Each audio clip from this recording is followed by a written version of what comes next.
episode 14 of Brick Shots with Billy, man. We've just been trugging along and 14, dude. Obviously Tonio's here. He's been here since day one.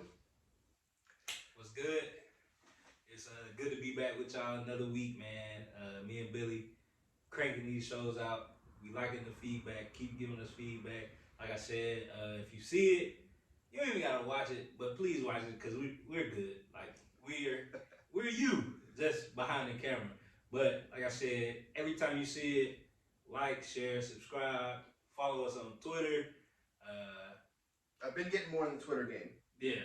So just so you're tracking. Follow him on Twitter right there. Right here. I'll do it this time too. Yeah. Somebody else made fun of me because I hadn't been editing and every time because I'll just go take a shit after this and I'll edit it real fast and I just forget the fucking Twitter handles. So it'll be right here and right there. But yeah, like I said, man, thanks for y'all coming with us. 14 episodes. This started as a joke around the smoke pit, and then here we are. So yeah, man. I mean, dude, we're putting out the content, which is number one. Number two, dude, we got logos. The Facebook's coming this week, so be on the lookout. Literally this week, man. I'm just again, regular man's podcast. I got family. I got shit to do, so it's I'm also editing this shit by myself. There's a lot of shit that we have going on, but y'all aren't seeing it yet, but you will be seeing it. First thing I just want to knock out, because I've got some DMs over the past couple of days about why my memorabilia is the way it is. I'm an American, so that's number one. My teams are down here, well, quote unquote teams. That Mavs pennant, that's brand new, so that got brought to the show. I'm a LeBron James fan. I don't have a team. You can say I'm a Mavs fan, I guess, but I don't want the credit because I was rooting for the Heat in that 2006 finals and the 2012 finals too that the Heat lost. So I feel bad about being a Mavs fan because that's just rude. Rangers, been there. Stars, Stanley Cup champions, 1999, represent. I get a lot of heat on this Iowa flag I have back here. My wife is from Iowa. It's just a nice family gift that we got. I'm just not an asshole.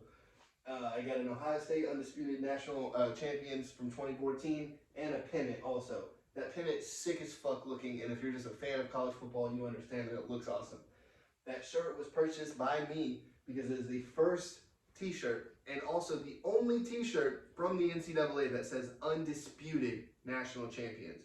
Find another one and I'll give you some money because you won't find another one. And I'm a college football fan, so that's the way it goes. But sorry to take y'all off on that little tangent, but just the DMs I got, man. I'm loyal to the fucking the people that actually watch. We're getting about 47, 50 views about. So hey, the couple people that are watching, I'm just trying to fucking let y'all know that I pay attention. So now you got that out the way, we gotta we gotta start off right.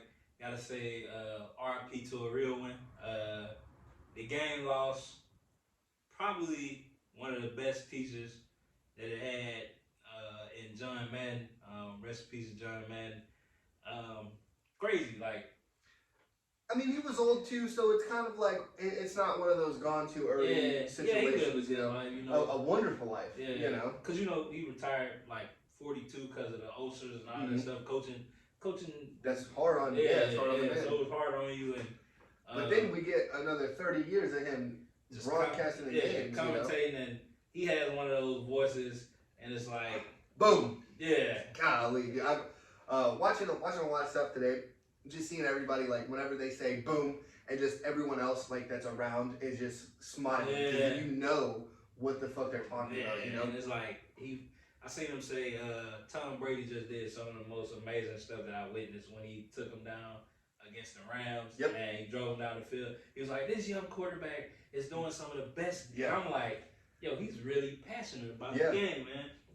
John Madden had one of the best winning ratios in coaching history. I think 100 and what was this? 103 to 32. 103 and 32 with 7 ties. Yeah, that's. I mean, again, a coaching career cut a little too short. Yeah. He does have that one Super Bowl, and it's with the Raiders, man. And if you talk, you know enough Raiders fans. They talk about those Super Bowls like it happened 2 days ago. Yeah. And that's a franchise that's hurting right now. a lot of respect from Raider Nation to John Madden has been just flowing. Much Big, respect to that organization like, just for doing what they're doing. And like a lot of people wouldn't think about Ice Cube. Yeah. Hey, rest in peace to the greatest coach. And I'm like, yo, Ice Cube? Yeah. Lil Wayne tweeted All Madden Forever. Yeah. Oh. Have you seen the All Madden? I still haven't watched it. No disrespect, but I still haven't watched the All Madden. It was on Fox on Christmas Eve. It's like a big like documentary like gig for John Madden. It was called All Madden. Yes. Yeah. Well, I didn't see it. I should watch it. But Wayne, when I seen Wayne say All Madden Forever, and I'm like, because you know, of course, most of y'all know John.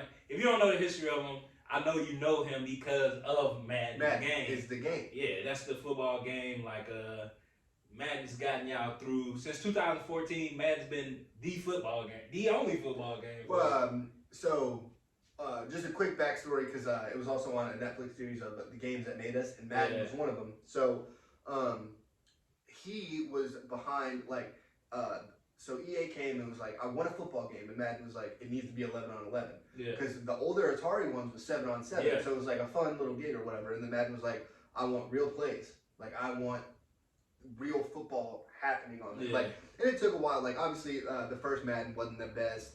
Second one wasn't too bad, but again, like wasn't there, right? But holy crap, the game now, obviously it's fallen off. I don't want to disrespect this man's legacy, but he stopped having shit to do with it after a while. But they got to use his name because of how important he was to the game of football. Yeah. I mean, not just, and again, like it's crazy, and we had in the production meeting when I was like, how important he was to the game. Yeah. And it's like, well, the game of football, not just not the game. And that's where, because it was such a long time ago, man. You know, and it's crazy because they literally call this dude probably football's greatest teacher, and that is like that's a title. So before I have one question after I get this, because the greatest teacher, I love that because playing the game. Like obviously, I played football, and you know the coaches tell you like, "Hey, we're running to the left, we're running to the right," and it's one thing. But there's in a couple of the games, Madden 02 had one where it was, and so did Madden 2001, right? Where John, so like you're running a practice. Nobody plays practice mode, but I did because I want to be good at the game, right? And in some of the practice modes, man, where if you threw like an interception or a bad pass, John, like his voice would come over to the practice, right? And tell you like, hey, if you see cover 2, you need to see the safety go back, and you need to understand where that linebacker is going to go. Is he in man coverage or is he in zone? And I'm sitting here as a little kid like, oh shit, yeah, okay, yeah, I got it. Next time, I got it.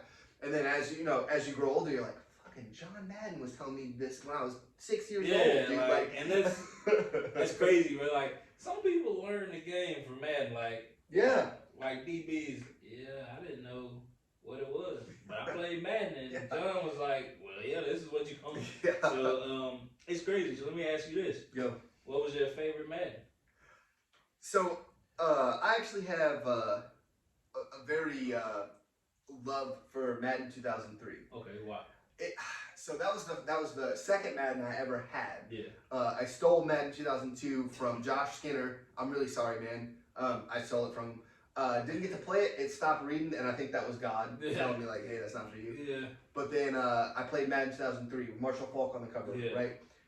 And I fell in love in an instant. Like I said, dude, I did practice mode, and so on top of practice mode, they had the skill competition, right? So where, because I'd always play as the Titans, for some reason, I honestly couldn't tell you to this day, but Eddie George, and I would literally do HB off tackle, and I swear to God, I'd run that play 900 times, like every single play. That would be what I ran. But I just remember playing. The soundtrack was mesmerizing to me. You got "Fine Again" by Seether.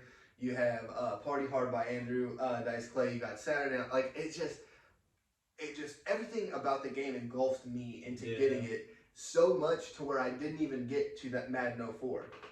I just played 03 until Ray Lewis was on the cover of 05. And that's when I was like, oh, I get a new Madden. Ravens, all right. Yeah. So 03 was definitely my favorite. What about you, man? What was your favorite Madden? So the one you didn't play. Oh, of course it was. 04, if you like a kid that's saying, because as for, not many black quarterbacks. No. And you see Michael Vick. Not only not many, but very, very few. Yeah. So you see Michael Vick doing his thing in the league, then you see him on Madden. Mm-hmm. But you see, so I was like in the production meeting when I was telling you, like when Reggie Bush graced the cover of the '05 NCAA. '07. No, '05. No, '05 was Larry Fitzgerald. NCAA. Yeah, it was Larry Fitzgerald. Nah. You want to bet money on this dude? 25? Yeah. You know you owe me 25 from the Ocho Cinco thing. Yeah. Okay, 25 again? All right, cool. So '05 NCAA. 05, 07. For you, yeah. Yeah, All okay. right. So whatever cover you was on, Reggie Bush was doing the things on the game that he was doing in real life. Oh, yeah. So when I got to Madden, and I was like, yo, Michael Vick is on this cover. Did you have 03? Yeah, I did. Okay. Yeah, I did. But I played with the Rams. Like, That's just on the game. Yeah. So this is the best team, obviously. So I seen Michael Vick, and I'm like, I'm definitely playing with Michael Vick. And it's crazy, bro, because I learned everything about the Falcons. Like, I can name 10 play. Fearless Price, Brian That's my first Finnegan. one, yeah. Brian Finnegan, yeah, okay. Keith Brookings. Keith Brookings was good. Take it easy, though. No. I'm saying I was just naming players. Algie Crumpler, Ward Dunn. Yeah. And Florida State, shout out. And Michael Vick. And I'm talking about. Virginia Tech, shout out. Bro, I used to get on there and do a play action rollout, and it's like, all right, well, Peerless, Nor Finnegan, or Algie's open. Yeah. I'm taking off. And Michael Vick, it's an automatic 26 yards, but like, and it was so. I know we're talking about Madden real fast, but the Michael Vick Experience commercial, holy shit, bro. That was so cool. Anyway, I'm sorry. That shit was so dope. But it was like, bro, they got Michael Vick doing this, and just like you with a playlist, like I was telling you, they had the Roots, they had Nappy Roots. It was like they had Outkast, Killer Mike. They had and I'm like Dungeon Family out there. The Dungeon Family was out there, and I'm just like you. This joint is mesmerizing. I did go to practice mode, so I'm out there like just listen to the song. Playing like I cut the sounds off, turn the look, and I'm out there. Mike's finna run for 90. I move the ball all the way back to the. You see how far I can get with it. Because even in 05, dude, like I would do, because Michael Vick's left-handed, right? So I would do so many bootlegs to the right just for him to just be like, flick. And because like, that's where the defense would bring you to, man. And like, oh man, what a time. But seriously though, rest in peace to John Madden. Hearing a lot of the stories around, like he's like the ultimate football guy. And that's what I aspire to be. Like, I'm not saying I want to be like a John Madden. Wow, it wouldn't hurt. But I love the game of football. Yeah. Even Roger Goodell had a really cool story where Madden, the Madden bus, like back in the day when he was doing every broadcast ever. Yeah. And Roger Goodell gets on the bus. He's like, I'll have salmon and salad. And John Madden was like, we don't serve salmon and salad on the fucking Madden bus, okay? Like, and you're sitting here like, Roger Goodell's like this very like proper like man, you know what I mean? And Madden's like, get a cheeseburger, pussy. Like, what are you doing? Like, yo, to hear that, and I'm like, I would have cracked up, bro. Like, but I mean, would we have even ordered us? Like, who the fuck? Like, on a bus. Yeah. But if you're Roger, I guess you're like, wherever I'm at, they got black and salmon areas. That's what I have. Salmon and salad. Get a cheeseburger. No, come on, dude. I'm sure he didn't say, but that was me ad-libbing a little bit. But I'm sure that's how Mr. Madden threw it out there. But yeah, rest in peace to him. Rest in peace to the goat. So let's get into the show, Billy. Where we want to start, man? I'll start with the Ravens blowout loss. I know that's tough for you. Honestly, man, watching. So it's funny too, man. Like being a fan of the game and being a fan of a team. You hear the term, "I'd rather get blown out than have a close one and have my heart broke." Yeah. And that is the truest statement of a real fan. Excuse me, a real fan. Because I don't want to be invested in this game. They hurt. In the first half, and they kind of had me, dude. Josh Johnson was out there running a hurry-up offense, and I'm sitting here like, what the fuck is this, right? Like, Lamar barely runs a hurry-up, and I'm like, okay, maybe he just learned the offense pretty quick, right? And then we go down and score, and I'm like, oh, this is a game, okay? Yeah. So I'm sitting there, ignoring the kids, being a really great dad, just really focusing on what I'm doing. And the second half, the first half is coming to an end, and we end up having a punt, and I'm like, as long as they don't score here, everything's good. And then we had an interception that was called back because of a holding play that wasn't really a holding play. There's a pass interference that was totally a pass interference. I'm with it. They got him down there. The holding penalty is but I'm not here to shit on the refs. That's not that's not my game. But as soon as they scored in the second half, I was like, God, this is probably over. But we went down and we scored, and I'm sitting here like, maybe it's not over. And then again, my fandom took over, and I'm just trying not to have it. Went down, they scored again, and then we punted, and then they scored again, and I was like, all right, time for some housework. Yeah. So I'd rather weather be blown out. Shout out to Joey B. I got some stats for you, John, right here. He was 18 of 21 for 299 and 3 tugs in the first half. That's the first half. 525 yards to end the game, the 4th of all time. What a fucking show! And I'm happy for I'm happy to see this. I'm happy for Joe because everybody was like, "Hey, that LSU team was stacked." Joey It Burrow. was though. It was. Were you wrong? Yeah, they weren't. But no, they weren't wrong about it being stacked. But it was like, it's not gonna translate to the league. And a lot of people have been wrong with Joe Burrow. And Joe Burrow, like I watched his rookie year before he got hurt. He came out swinging. And like. There's that one thing, and again, so Madden 2004 had the soundtrack too, right? We were talking about it. So never scared, right? Yeah. Joe Burrow has this mentality of I am not scared of a fucking thing. I like it. Yeah. I like it, bro. 525. This is his second year. Yeah, the second year, dude. And you're the 4th ever. Like you're over Brady, Breeze, Madden. Like bro. The only person above you that people are gonna remember is Matt Schaub. Yeah, and. That's Matt Schaub. Pick 6 Matt. Yeah. But I do want to, because I'm on some Ravens fan groups, right, just to see what other people are talking about. Yeah. And Joe Burrow only threw because all these people were hurt and COVID and blah. Those are NFL fucking players. That's what I'm saying. Get the fuck out of here. That's what I'm saying. Because, like I said, I seen, so Facebook does like the TikTok clips. Yeah, the reels or whatever. Yeah. So it was a dude on there.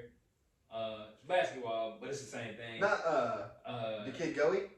Nah, it was a dude that went to the league and he got cut by every team he went to. But then they showed him playing like some college kids that were playing like D1 college kids, and he's just in the gym cooking them, And they was like, bro, this shows you how hard it is to get to the elite level. So if you make it to the elite level, you don't suck. I don't care if you're sorry. Like, we can call you sorry as fans. Yeah. But you really don't suck because... like, you know how hard it is. Yeah, like, it's so tough. Because at the same time, Josh Johnson had actually a good game. Yeah.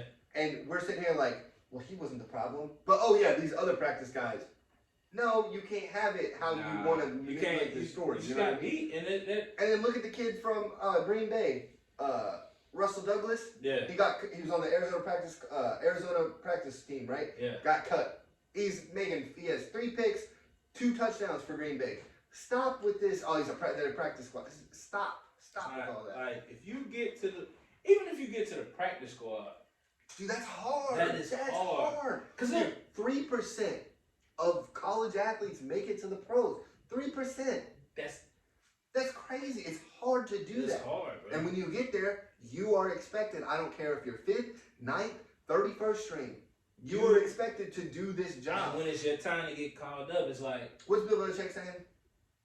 You got a lot of... The main one. It's like a big New England thing. Do your job. All you have to do... That is. No, that's There's a bunch of Patriot shit with it, like sweaters and whatnot. It's like, do your job. I don't wear sweaters.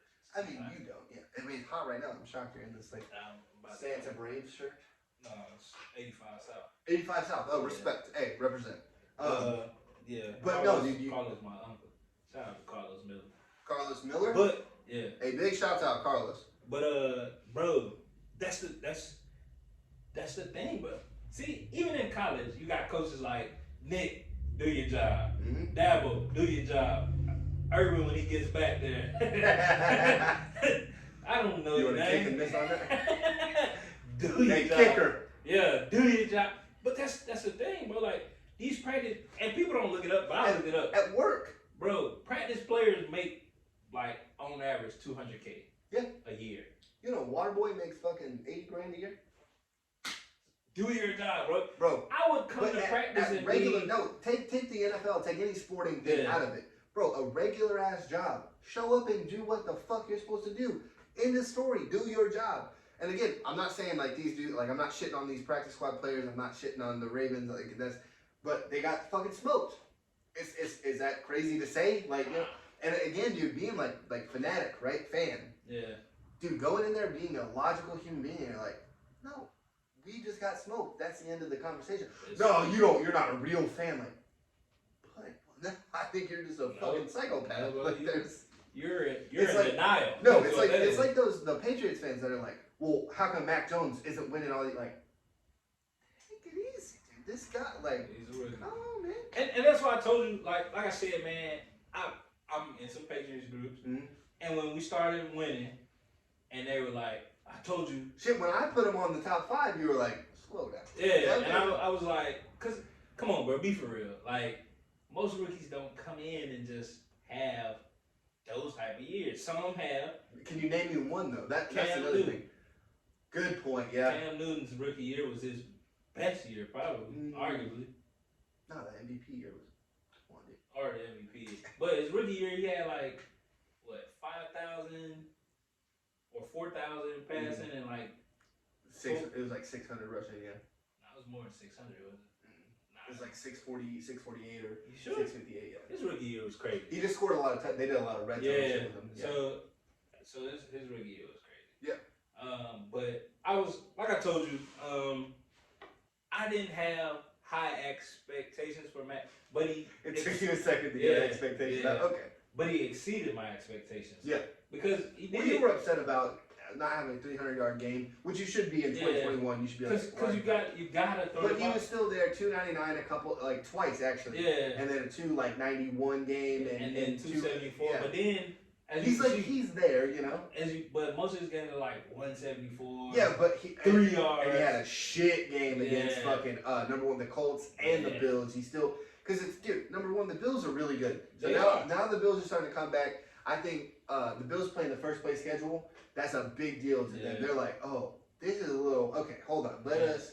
And Brady had to do that year after year after year. And see, and I get what you're saying about them not being, because you know all year I've been saying they're the most complete team. They can't run for shit. Like they can't run for shit. Like when so people were actually, I got 2 DMs. I'll give you the names later, but they were shitting on you because they're like, they can run the ball. Look at this game. Look at this game, and it's like. Those games. That doesn't mean they can run the ball. Yeah, because I watched his last game against us, even when they were smoking us, and they were doing like roll out, and if somebody was gonna run, and I'm way more concerned about Josh Allen. Yeah, like, exactly. So, but they look good, and we didn't. They should have. The Colts should have Jonathan Taylor looked. And people were saying, so I don't know if it was you or Louis. Shout out to Louis real fast. Another Pats fan, but he was saying the game was closer than people think. Like.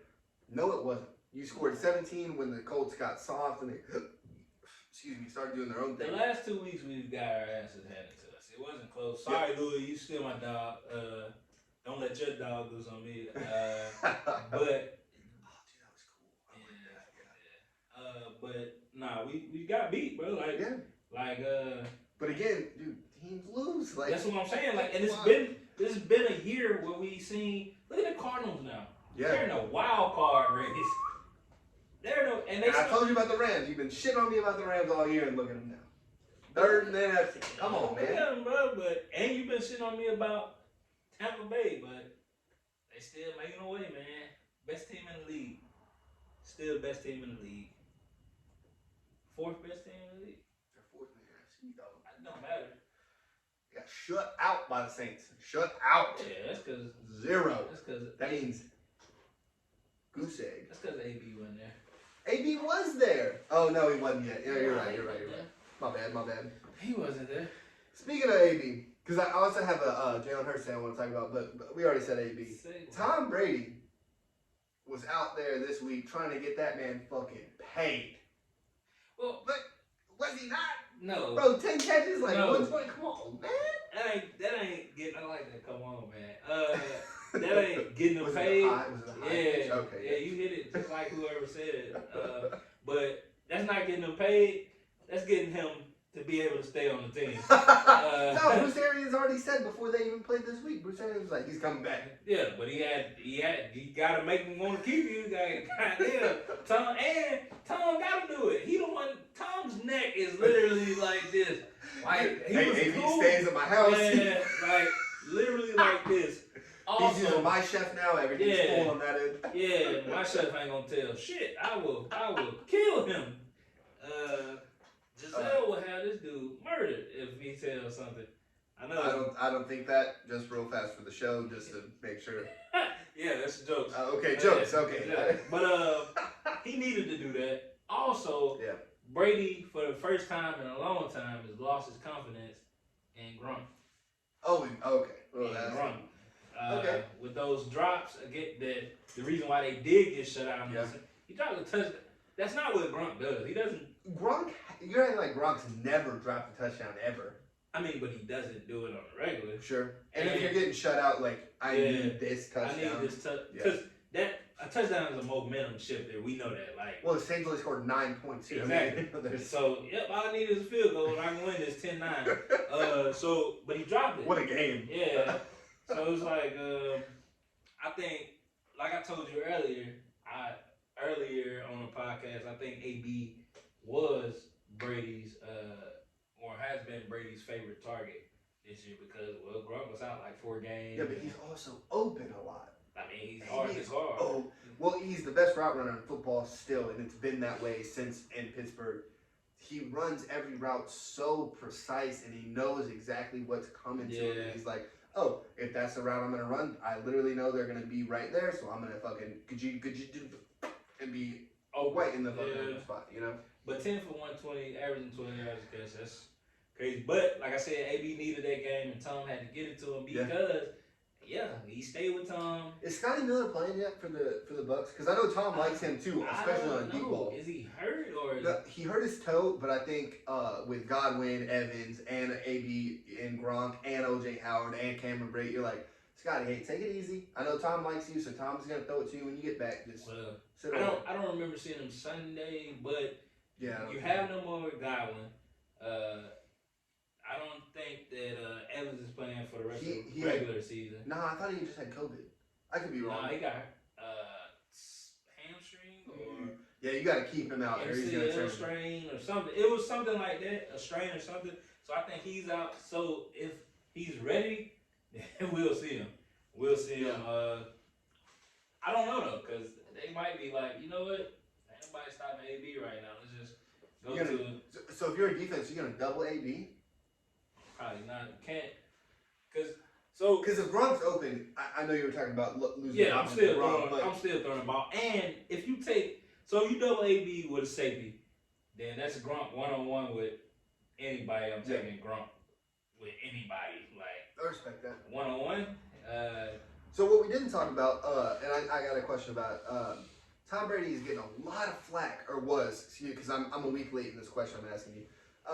Throwing the Microsoft Surface, Microsoft, but and also going over to the Saint, because I think it was Dennis Allen, it wasn't Sean Payton. Yeah. And he went over there and was like, "Go fuck yourself" or whatever, right? Yeah. And people are shitting on because the taunting rule. That kid from Chicago got that penalty for walking, didn't say shit, just walked over there. But Tom Brady, and dude, we gotta look at it. I'm gonna say my piece and I'm gonna ask you what you think, but like. That's the fucking greatest football player we've ever seen. I'm not throwing a flag on him. Nah. I'm sorry. It's just like Mike and Kobe and LeBron. You're not getting it, dude. Yeah, like, I'm sorry. I'm gonna flag the best. The reason why everybody watching the game, I'm gonna flag him. Yeah. No fucking way. Yeah. And then they're getting mad at him about throwing that tablet. Like, can he not be frustrated? You're scoring 0 points, man. 0, and he can't just have one little. Fuck this tablet. See, and a lot, like I told you, a lot of people was like, well, when Odell did it, you know, to the little field goal thing. It was more funny though, right? Yeah, that was funny. Like, he hit it, and it like came back, and then he was like, damn. Yeah. Like you could see, like even looking at the back of his head, you could see his face, like. So I don't think those two. Like I said, I don't think those two are comparable. I just think people like to talk about OBJ. Because he's OBJ, yeah. Easy to get easy to get talked about and all that stuff. Mhm. Shout out to him though, 4 touchdowns since he been. So 4 touchdowns since he's been with the Rams in what 3 games? 4 games, 5 games. 5, yeah. So it's 5 games, 4 touchdowns with the Rams, 7 in 29 games with the Browns. Yeah. Crazy. It's but, not OBJ's fault. Also, I was wrong about that because I thought it was. I thought Baker would come alive. I still think Baker's hurt. So I'll be wrong. I'll be wrong for now, but I still think I do think it's because Baker's hurt. Can we just? Because what about the years when he wasn't hurt? He still ain't. Yeah, but when OBJ was out, that was my biggest reason. Was when OBJ was out, the Browns went on a playoff run. Yeah. Well, playoff run. They went on a big run in the regular season to beat the Steelers in the playoffs. You know. Yeah. In Pittsburgh, like that's a big deal. You know. But Big Ben probably was 70 then, so it's like. Yeah, Big Ben's rough. Yeah, he was crying on the sideline. Shout out to Big Ben, man. I'm sorry, it's almost over. Can we? We'll see you later, Big Ben. Yeah, we'll see. Good time. Commentating, maybe. But I don't think he's smart enough. Nah. Oh, I'm sorry, Pittsburgh. We got some Steelers fans that watch. Yeah, but I just think they're 2 different situations because that Odell was doing it frustrated, same frustration, but if you're the wide receiver and you're like making it, Okay. And Tom is a quarterback. Most of them are divas, and it's okay. Yeah. It's okay. So, but you also have, as a quarterback, regardless if you're a diva or not, or if you're Kirk Cousins, and you have the whole franchise because of the way we look at quarterbacks now. It's all on you. And don't get me wrong, I don't see nothing wrong with what neither one of them did. Odell, when he did it back in with New York too, yeah, I don't see nothing wrong with because he still had a Hall of Famer throwing the ball. You know what I mean? But I think everybody is expecting football players not to be passionate about doing bad in football. Like you get frustrated. Yeah. So especially and a lot of times, dude, we don't realize like this guy's been the best college receiver or best high school receiver that has ever graced his own school, right? Goes to college and is a monster at LSU. And shows up to New York and he's fucking the catch is a Madden cover. It's a Madden cover. Rest in peace. One more time to go. Is a Madden cover, and then he's still sitting here like, what the fuck are we doing? I want to go to the playoffs. I want to do these things. See, and I think people don't want them to show passion. So what do you want me to do? Get on the field, get angry, get a flag, get a 15-yard penalty, set us back further? Yeah. Or can I come to the sideline and punch a goal post? Regardless how funny that was. If it breaks, find me $7,000 how much it is. That tablet. No, fine. No, don't fine. I mean, I'll pay for it. I'm saying. So real fast, right? So R.I.P in the Washington football team, they had and again, it was described as a brotherly agreement. Both these players played for Alabama. I cannot remember. I'm so sorry, John. But I didn't think we were going to talk about this, so I wasn't ready for it. But the Washington football team, R.I.P, I know he was involved, and him, Jonathan Allen? Yeah, Jonathan Allen. They got in that fight on the sidelines, and it's like, hey, we just brothers disagreeing for a second. You and I have disagreed on 100,000 things. It's never came to blows, which I don't think it would ever. Yeah, but we've also never be like, see it. But also, we're not playing football. Maybe we're playing football. You might be like, no, you didn't fucking block that dude. Like, you don't know what the fuck you're doing. And then, maybe then. But that's passion. That's what I'm talking. Like, I love that shit. I like to see these players. Because we always shit on the NFL. It's all about a paycheck. It's not like college ball where they really care. Like, these motherfuckers seem to care, and then you shit on them for giving a fuck. Because it's like, I'm getting shut out. I don't think he's out there like, I'm fucking Tom Brady. I'm the greatest. And then what did Dennis Allen say to him? And because Tom Brady's the greatest, he's not going to be like, well, Dennis said some fucked up shit. Yeah. No, he's just going to be like, yeah, I lost my cool. Yep. Dennis Allen could have been like, you kissed your son, you F word, and fucking F word, like, and he's like, hey, go fuck yourself. How about that? Yeah, so fucking Seth, go on with it. Yeah, so I just feel like I told you, man. Like I think social media and these reporters make these human dudes, who's playing like a passionate game. People that still love the game, they get fired up about the game is wrong in our eyes. Yeah. Not mine and yours, but like people, and they make a spectacle of it. Because if I'm on the sideline, I get mad, I throw a tablet down, I'm frustrated. I want to win. Like, Yeah. I like winning. And if the camera wasn't on you for that, you would have never seen it. Them, you know what I mean? You would have never seen it. Good to go. Because especially a lot of these dudes are really professional dudes, man. Yeah. You know, they're gonna be like, fuck. And then they're just gonna sit there, they're gonna do their thing right, and then just like, all right, cool, now I'm back. I already threw the tablet, I'm good to go. What was your frustration when you played? As far as what I did when I got frustrated, the Bible mark at every game? Yeah. So I really couldn't be like, fuck all this shit. My granddad a preacher, and I gotta go home with this man. Yeah. I'm not gonna embarrass him I don't out have there. a lie. I'm not gonna embarrass him out there, bro. So I used to have to just hold mine. Well, I told you, small school. Yeah. So I didn't come out the field. So if I'm frustrated on offense, when I go to defense, I probably get a flag. Like, if I'm playing defensive end, I'm not trying to make a Would play. you ever hit him with the like, you know, just to be like, oh, I'm sorry, like, whatever, Bro, but I probably get a flag. Like, I probably wouldn't try to make the tackle, but on the tackle, whichever side I'm grab that face grab, mask. it's just like you gonna know I'm angry, bro. You remember the kids that had the helmet? It'd be like da da da da with the bar in the middle. Yeah. You just grab that fucking thing right there. I broke my finger doing that one time. Like, took it down. Yeah. Oh! And just was like, yeah. But I was still angry, so it didn't hurt until after the game. So, yeah, that was what was yours? So like, you throw a pick or something, and you come off the sideline, so like, I'd just be like, all right, cool. I take my helmet off, and you know how the NFL has like little like stands for your helmet? So we didn't have those per se, but the bench like would have like little spots, like, so we would sit here and then the offensive line sits around, and I would throw my helmet, and then always, like, anytime I'm frustrated, you know how like when you're more mad, your shit gets caught on the door and all that shit, so my helmet would go through the bench, and it would fucking start skipping down, so then I'd have to like walk to the track, and then my dad, no matter what, dude, we'd be on the other side, like my dad would be sitting over here, and we'd be on this sideline sometimes. But no fucking doubt, my dad would be on that fucking sideline, and I'm walking through the track to get my fucking helmet in.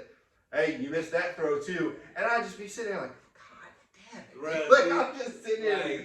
And again, like you said, I gotta ride home with this guy, so I'm not about to be like, fuck you. Yeah. I did brush him off one time. He was like trying to tell me, he's like, did you not see it was cover 4? And I was just, get the fuck out of here. So my dad, he sat there, dude. I'm gonna give him his credit. He sat there and he's just like, okay.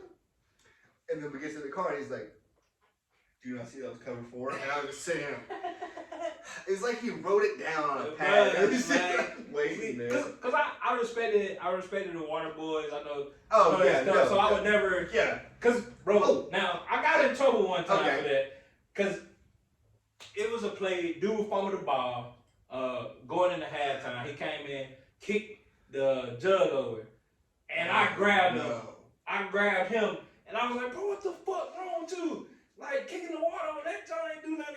And we got, like, it got heated right there. But I brotherly disagreement? Yeah, a brother. But I was like, bro, don't do that. These dudes, because I think waterboarding is harder than every waterboy and ball boy. Especially if like the team is losing, right? So we had like the trainers, right? Yeah. They'd come out there with our little 6-pack of Gatorade bottles, and they'd walk out there like, why are you being mean to them? Like, just because you're like, we suck and it's their fault. Get the fuck out of here. Because people used to, so if we was down in the game and they used to bring it out during the timeout, people used to throw the ball. Throw it at them. Get the fuck out my face. And I'm like, bro, I used to, so even if we're winning, man, I'd still get upset because they hit a couple squirts and they just toss it at them. I'm like, just put it back in the thing. That used to be my pet peeve, bro. I used to be like, hey man, don't treat me. Because most of the water boys used to be like, for us, because we're a smaller school, used to be like the junior high players that was looking up to us. And I'm like, dude, that's cool. Yeah, I like that. I'm like, in the back of my head, bro, these dudes want to be you. Stop being a fucking dickhead. So that shit used to piss me off. Yeah. Like, I used to, bro, like when I say that shit used to piss me off. So that if somebody did that, then I would take my anger out on them too. So then let me go up. So the NFL. Yeah. You seem like they got super trainers making a lot of money. Yeah. Like feed the players the water. Yeah. So Dak Prescott, I saw on the Pat McAfee show, is a big proponent of not letting them do that. So I look around now because I watch every game. Yeah. You know, excuse me. And I see he grabs the water. He's like, I'm good. Thank you for handing me that. And he drinks the water. If they're down, if they're winning, it's all the same with that. Yeah. And I really respect that dude. Yeah, because I get you it. Feed me water? That's so weird. It ain't weird. Is it not weird? Because they make it like $80K to be the best trainers. Yeah. But at the same time, I can drink water, bro. Like, I got it. Like, can you not talk and just be like, oh yeah, okay, run that play, and then if it's fourth down, run that play. Yeah. I got it. Okay. Back in the six. You just got a bunch of dudes, like some of these dudes, the trainers come through, and they just like, I'm not doing that. Or like, have you seen the awkward moments where they're like holding it, and then the dudes are like, I don't fucking want you. Yeah. Like, say that, dude. Yeah, what are you doing? Like, this dude is sitting there for 5 seconds. Bro, like, so like you're supposed to be like, he opened his mouth. Okay, good. Yeah. Next. So it's like, I like how the NBA does it. They come tap you on the shoulder, hand it over the shoulder. Oh, that's cool. Yeah, oh, right. They do that, yeah. and they throw the little towel over too. Yeah. So I like that, but I think that, like I told you, man, social media has made everything change. Yeah. So you can't passion. It's like, oh, I'm glad we got right back on top. Yeah. They can't do that. But I don't think I think if you show passion, then it debunks all this. Or they're just playing for a check. Because at the end of the day, if they are, it is a job. Like, this is these people's paycheck. Yeah, just because we are fans and we're engulfed with winning, doesn't mean that, like, all these people, I don't care if you're a Raven, if you're a Steeler, a Bengal, or a Brown, you're here to literally perform and do whatever this coach says, right? You can be one of those down teams, up and coming, play, man.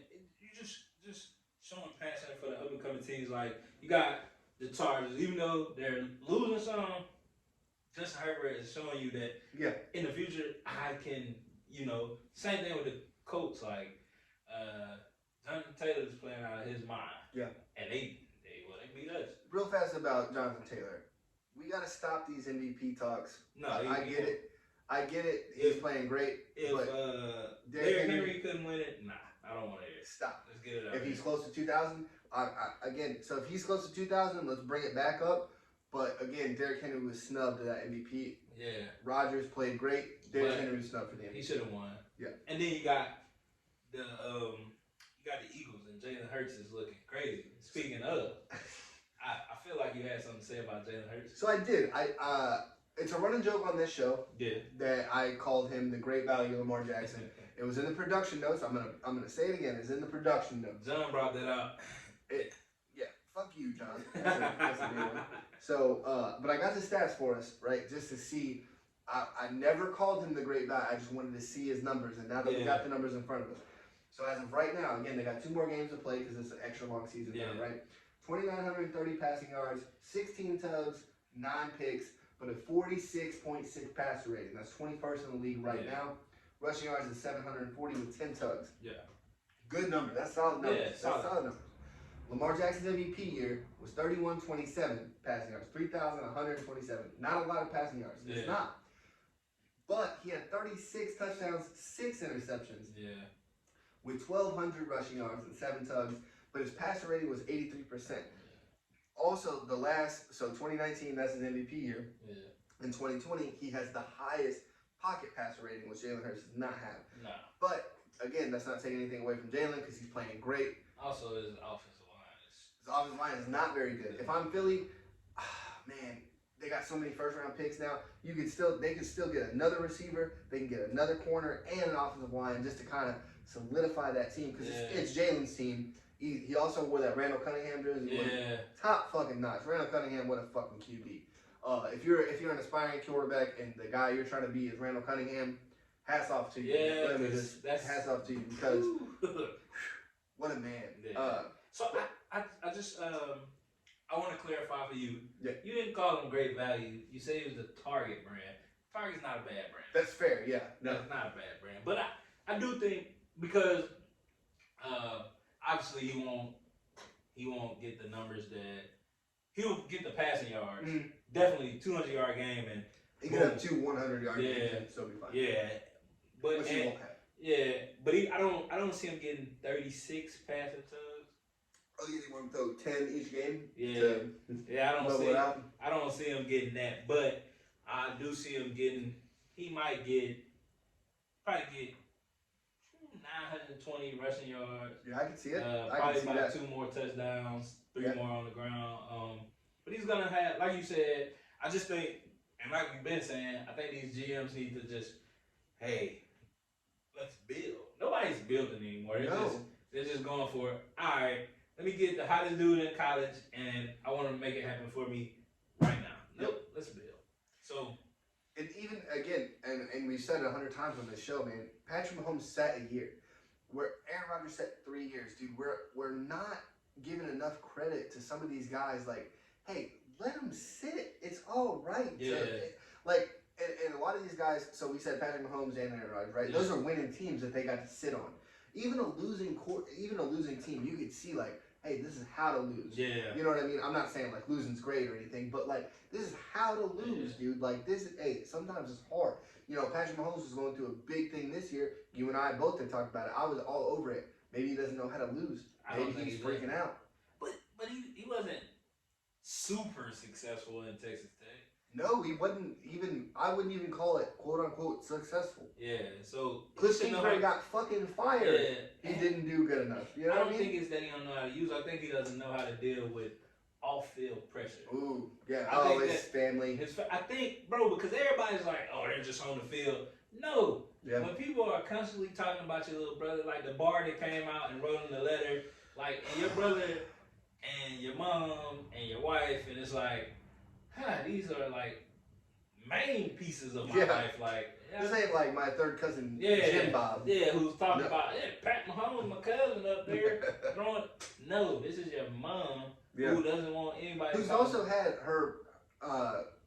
Again, I'm not speaking ill will of the Mahomes family, but her husband was a pro athlete who, because it's not on her, so she learned how to do it quickly. Yeah. Because her husband was a pro athlete, and he was probably like, again, not speaking for him, but I'm just assuming he was like, hey, if you're thinking about this, take it easy. Yeah. And now you have Patrick Mahomes, his wife is like, I'm gonna complain about the refs. I'm gonna complain about all these seats. Like, I mean, and not that she's wrong either about it, because some of the ref calls. Again, you and I aren't ref beaters, but some of the ref calls, like, she was right about it, but you can't be that, and that's where Aisha Curry, especially, she's definitely, like, Steph was like, listen. I mean, and we seen it, like, we seen LeBron go to the stand and tell him, his mom, like, and everybody like, oh, that's rude. No, you can't do that to me because... And that's one of LeBron's best things. We'll get to LeBron too, but that's another, like, these...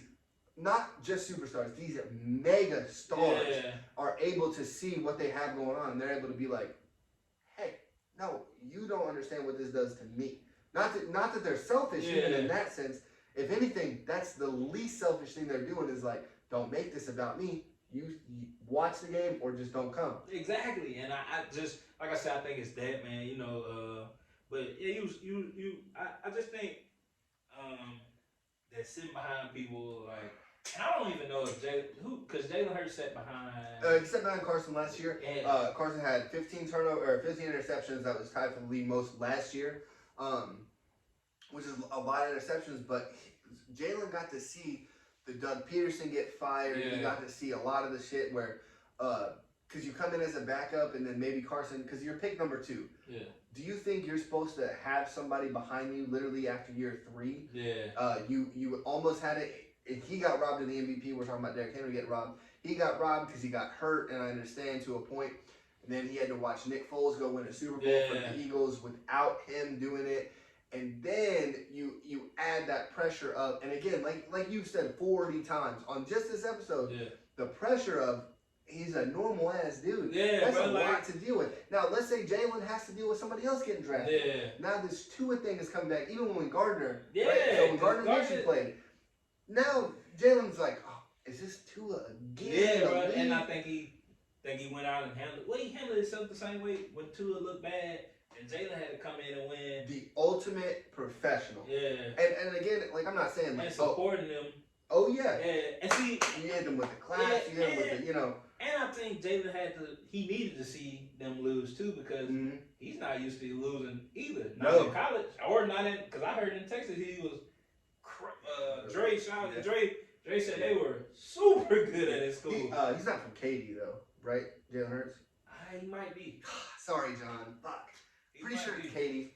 But Dre said he was a They don't baller. around. He was like he was a baller. So and then he goes to Alabama, wins a national championship. Yeah, wins a national championship. Yeah. That doesn't get talked about he enough. He only lost 2 games at Alabama. Yeah. Insane. Goes to Oklahoma. I think he loses 2 more games his whole college career. Yep. And it's like, all right, well, this dude done lost 4 games out of 40. Yeah. Okay. So, and then he gets to the league and he sees like, all right, Carson catching all this heat. They still throwing to that. What's the wide receiver? He was old as hell. Damn, I wanted to say Alshon Jeffrey. Alshon Jeffrey. Yeah. There you go. Yeah, but gotcha, John. Yeah. But throwing to him and it's like, damn, this dude is old. And even last year, Carson Wentz, Greg Ward was the leading receiver for the Eagles. Who's Greg Ward? I don't fucking know. Played for the Eagles. Where the fuck is he playing now? Nowhere. And it's like I'm not saying Carson needs to be over Jalen Hurts, and then Carson goes to the Colts, and he's playing fine, and people are kind of shitting on him now, but that drive against the Cardinals, so Jonathan Taylor ran all over them. I'm not saying he didn't, but Carson had to make the throws because Carson's still a great QB. Not great. If I had 11 other quarterbacks, I'd probably take him, but at 12, I'm probably taking Carson Wentz. Yeah. Above average, very good quarterback. He came down. He did what he was supposed to do. He made the right throws. He made the right reads. He made the right calls. Yeah. Because he's still also audible and out of some of these things. Frank Reich came from Philly. He was also Carson's offensive coordinator, quarterback coach. So they have that. But Jalen, I just want to say he's doing great things. Great, bro. Yeah. And I think sitting was good. Speaking of sitting, let me ask you a question. Probably gonna catch you off guard. Would you sit T. Larry for the rest of the year? No. So if you asked me that in the beginning of the year, I would say yes. Yeah. I don't care if it's Blake Bortles. I don't care if it's me out there. I'm going to sit T. Larry down and I'm going to, hey, this is the way we do things in the league. Now, he had Urban Meyer, so maybe Urban wouldn't have been the best guy. But at worst, the NFL veteran, if you get let's say the Jaguars got Sam Darnold instead of Carolina. Yeah. Let's say Cam Newton got a call, right? Yeah. Hey, sit down. Cam is going to tell you what to do. Yeah. How to beat. Because Trevor Lawrence is out here throwing 3-pick games, 4-pick games, 2-pick games, barely losing games. You know what I mean? And Trevor Lawrence, again, lost 2 games in college. Yep. And he's probably like, yo, what the fuck is going on, dude? Yeah. I'm throwing interceptions. Like, these motherfuckers are fast. Like, yes. Like, let's get him some practice reps to see, like, oh, these dudes are fast as fuck. That's just me. I'm pro sitting, man. I'm pro, hey, not everything fixes like that. Yeah. And now this guy, same thing with Justin Fields, man. Same thing with even a Zach Wilson. Just let's give him a year to sit and just see the NFL. Zach Wilson had no choice because the Jets aren't keeping no. Jets going Jet. Juju fucking reference. But dude, they're not. College quarterbacks do not show up in the NFL, and we've never seen it. You've never seen it. I don't care. You can't give me a rookie who's shown up and been like, oh, I got this. Sam Bradford, you can give me Sam Bradford. Just can't. Cam did show up and he did his thing. But I also think because Big Ben actually, Big Ben too. Yeah. But that team was stacked though. Yeah. And it's easy to come in if you're one of those like later round picks, like even the Deshaun Watson. He was picked 10th, came back. All the Texas players got healthy again. Deshaun ended up taking them to the playoffs. I think they lost, but yeah, man, you don't just come into the NFL and you're like, I know what to do. I got it. No big fucking deal. So while we on Jax, man, who's gonna get the call to be the Jax next head coach? So there's been a lot of talk about Byron Leftwich, right? Yeah. As there should be. Dude's doing a good job in Tampa. He did a good job with Jameis. He's doing a pretty good job with Brady. And Brady has said multiple times, I like what Byron is doing. I think it's like a fast talking thing. Why I can't get his name right. I know that's his fucking name. every time I think of his name, I think of like the Madea movie. The girl's like Byron. So it's easy for you to slow it down. Yeah. Okay. So I like Byron, that. I like Byron Leftwich, but I like Jim Caldwell better. I respect that. And why though? Because he can go to a franchise that is projected to be bad and turn them around. Kind of like the Detroit Lions. I'm sorry, Matt. Yeah, sorry, Mr. Patricia, but Jim did a better job than you have since you've been there. And I don't know why. I'm not even gonna try to make assumptions of why they let him go after he turned there. Because he went, 9-7? So I'll tell you, so he was there for 4 years. Yeah. He goes 9-7, 7-9, or excuse me, 9-7, 11-5, 7-9, and 9-7, and then let him go. I don't know. I'm not making calls in the franchise, but again, that franchise is cursed, so I don't know if somebody had a meeting and was like, oh yeah, Jim, he needs to get out of here. Yeah. I don't know if it's because he's calm, cool, collected. He's a very like, hey, we're gonna play a football game and that's what's gonna go down. And then that's what he has to say. I don't know if like people are hating on that. I don't know if that's what's going on. Yeah, because you switch him with Matt Patricia and Matt Patricia's fired up and it's like. See, but also I think what happened with Matt Patricia, shaved his beard. Yeah. Right. Wore his hat frontwards and took the pencil out of his ear. Yeah. Why? No, dude, beard, backwards, pencil. Let's get to work in Detroit. Because maybe it's something, like you said, something management's like, hey, we don't do that here. But you don't win. But it's the same thing with Rex Ryan, right? So he goes to Baltimore, long hair, winning Super Bowls, his personality. You can see it on ESPN now, even though ESPN is so bad. But you can see Rex Ryan, he's like, all right, I got to cut my hair, I'm going to lose some weight, I'm going to be a head coach. Yeah. And that's what he did. And he got to 2 NFC championship games. Now, he lost them, but it's at the same time, he's getting there. And we've said 100 times, let's have this much patience. Cowboys fans have been patient since 94. Come on. If anybody shows you that patience is a virtue, it's the Cowboys. Because they're going to, like, they clinch, and when they lose in the first round. Did you not see them blow out the football team? Did you not watch it? I did watch it. It was bad. And Dak Prescott, the most professional thing I've ever seen. They're cutting up, having a good time on sidelines. You've been there. Yeah. Great time. We're kicking the shit out of him. And as soon as he realized the camera's on, back to regular. Yep. I'm not laughing at this team. This is a great team. They blah, blah, blah. The Derek Jeter fucking answer. The Cowboys are something serious, man. You got to stop shit. They played the football team. But they played but they kicked the shit out of him, dude. And that's what they're supposed to do. Oh, you said this time and time again. And they they clinched the playoffs, and we've seen it once before. They clinched the playoffs and got destroyed. Right. So take away your Cowboy hatred for a second. I don't hate the Cowboys, I hate the fans. Okay, so take away your hatred for the Cowboy fans for a second. What team can they beat in the playoffs? One more time, because I asked you the same thing last week. No team. None. None. You don't think they're not beating the Rams. Rams are division winner. They're not playing the Rams. They're not beating the Bucks. They might this time. They might this time.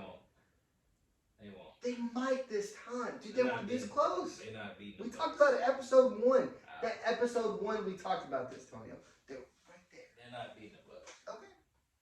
They're not beating the Bucks. You don't think they can beat the Eagles? They kicked the shit out of the Eagles. Come on, man. This Jalen Hurts, I got them beating them in a wild card game. They play in week 17. Or 18. I'm sorry. I'm older. Yeah, I keep, because you said extra game, and I was like, buddy, what are you, and then I had to think back, like. Oh, I'm tripping. Yeah, like, they did have a game.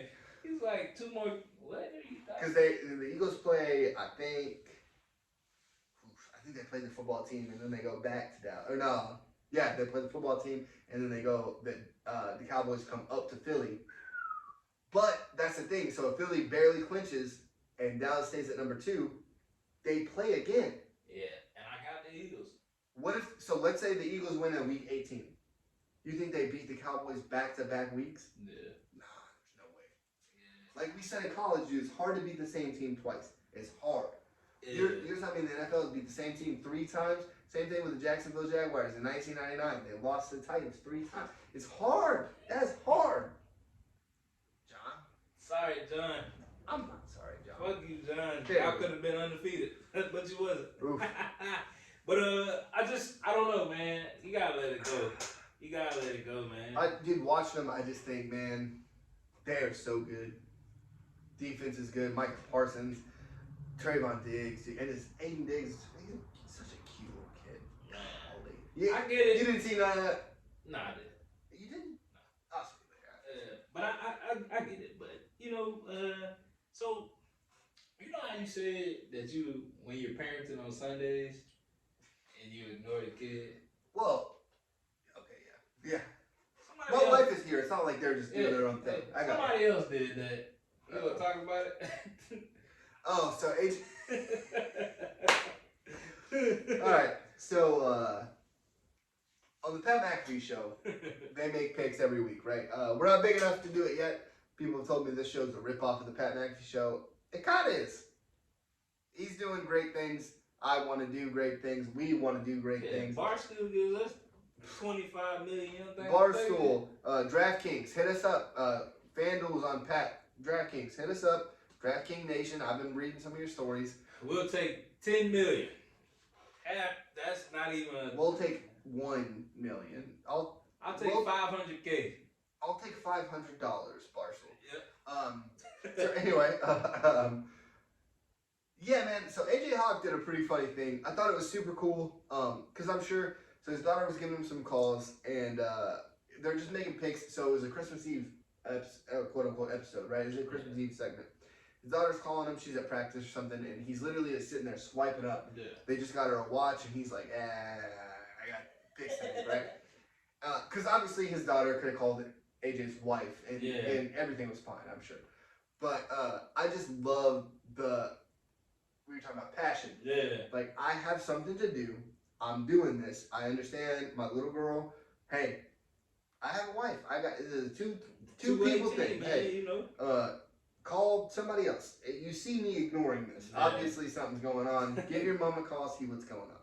Because worst comes to worst, she calls and says, hey, yeah, your dad's in the podcast, sorry. And Tonio, that's what I want to do. That's where I want us to be, is to ignore calls from our kids. Yeah. And be like, they got it. Sorry, Bree. Sorry, Malcolm. Tough 10. I don't know. But I already know enough. So let's get into what everybody wants to talk about, man. Oh, everybody wants to talk about Everybody. So people don't DM me. They see me at work. They see me like at spaces, and they're like, "Y'all gonna talk about it?" And I'm like, "What?" Well, you know what's happening this weekend. What are you talking about? The college football playoffs. And I'm like, "Of course we're gonna talk about it. We're not gonna go super in depth. We're gonna make picks, though. Of course." So I got a lot of friends. I'm gonna 1 second. Go ahead. I just want to talk about one bowl game. Texas Tech, guns up, wreck 'em, all the hashtags. Texas Tech 34, Mississippi State, the SEC school, 7. You put up 7 points on a Big 12 defense. 7. Wreck 'em. Go ahead. State sucks. Hotty toddy, baby. What happened to the SEC? No. SEC though. Yeah, we're 0-4 right now. I know you want to say it, but 0-4 SEC. I'm glad you said it. But we got 9 more games left, and we'll win all 9. Nah, because Texas A&M backed out of the bowl, and we'll win all 8. That's even because they were a liability. It's on tape now. It doesn't matter. Okay, all 8. I'm confident. But big time picks, big boy picks. Right yeah, let's get into it. Ole Miss over Baylor before we get started. We did bet on that one. Yeah, we did. But so I got a lot of friends from Alabama. Friends of the show. Too many, honestly. Butler. AB right there. Yep. Shout out to Butler. Smitty. Shout out to Smitty. Shout out. My homeboy. He's been saying he's coming on the show. Where you at? It's an easy phone call and drive. Yeah. My homeboy, my mentor, Taylor, Huntsville, Alabama, big Bama fan. They've been Respect to Taylor. Yeah, they've been saying this guy says you're his mentor. Hats off to you, buddy. Shouts out to Taylor. So Alabama versus Cincy. You had a take, and I want to hear it again. So look, man, obviously, like, 90... Okay, hold on, excuse me.